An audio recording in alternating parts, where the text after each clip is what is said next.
wọ́n ti mú ayédèrú babaláwo méjì tó ń ṣe gbájú-ẹ̀ fáwọn aráàlú. ọ̀dọ̀ àwọn aláṣẹ iléeṣẹ́ ọlọ́pàá ìpínlẹ̀ Ondo ni àwọn ayédèrú babaláwo méjì kan tó ń ṣe gbájú-ẹ̀ fáwọn aráàlú agbègbè Ugbiyoko nípínlẹ̀ Edo ọ̀hún wà báyìí.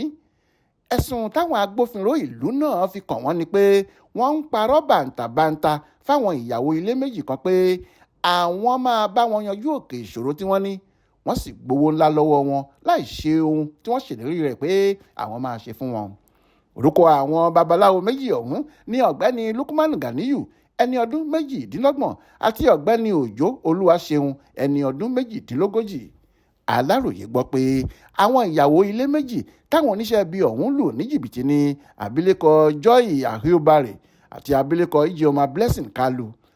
àwọn ni wọ́n lọ fẹjọ́ àwọn ayédèrú babaláwo ọ̀hún sùn ní tẹ̀sán ọlọ́pàá kó tó di pé àwọn agbófinró lọ fọwọ́ òfin mú wọn nílé tí wọ́n ń gbé. ẹgbẹ̀rún lọ́nà ẹgbẹ̀rin ó lé ìyẹn 876,000 ni wọ́n sọ pé wọ́n gbà lọ́wọ́ àwọn láti fi bá àwọn ṣoògùn kí okòwò ọ̀kan lára àwọn lè máa ṣe dáadáa àti láti yanjú òkè ìṣòro tí ẹnìkejì ń là kọjá lọ́wọ́ nínú ilé ọkọ rẹ̀. wọ́n ní gbogbo oògùn táwọn ayédèrú babaláwo ọ̀hún ṣe fáwọn pátá ni kò ṣiṣẹ́ gẹ́gẹ́ bí àwọn ṣe ti lérò.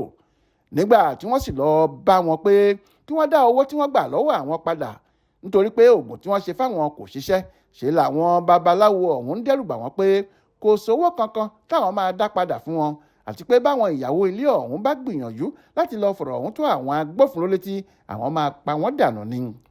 alukoro iléeṣẹ́ ọlọ́pàá ìpínlẹ̀ náà DSP Ṣídì Nwabuso tó ṣàfihàn àwọn ọ̀daràn ọ̀hún fáwọn oníròyìn lọ́jọ́rùú wẹ́sídẹ̀ẹ́ ọjọ́ 7 oṣù kejì ọdún 2024 yìí ní olú iléeṣẹ́ ọlọ́pàá ìpínlẹ̀ náà tó wà nílùú Benin sọ pé ọjọ́ 2 oṣù yìí lọ́wọ́ ọlọ́pàá ti àwọn ayédèrú babaláwo náà lẹ́yìn táwọn ìyáálé ilé méjì tí wàá fi ẹjọ́ wọn sùn.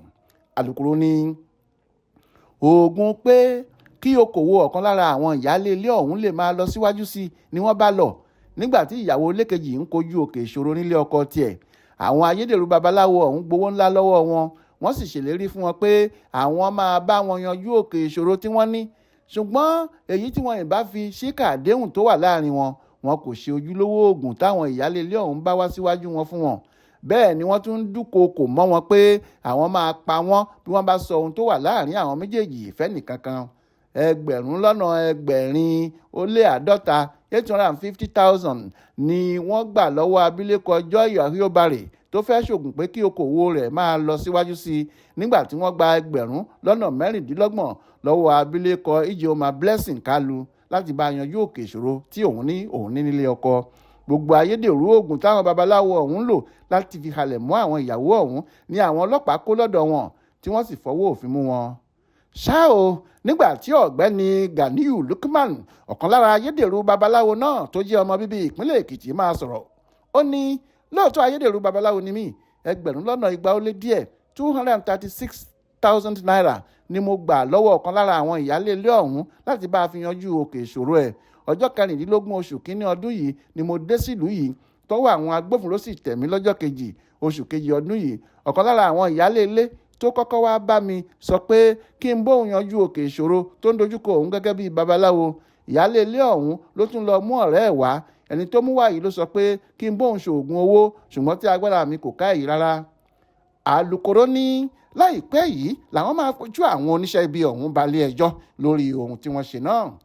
Adéwálé Adéoyè ló ṣàkójọpọ̀ ìròyìn ọ̀hún fún Aláròyé online television.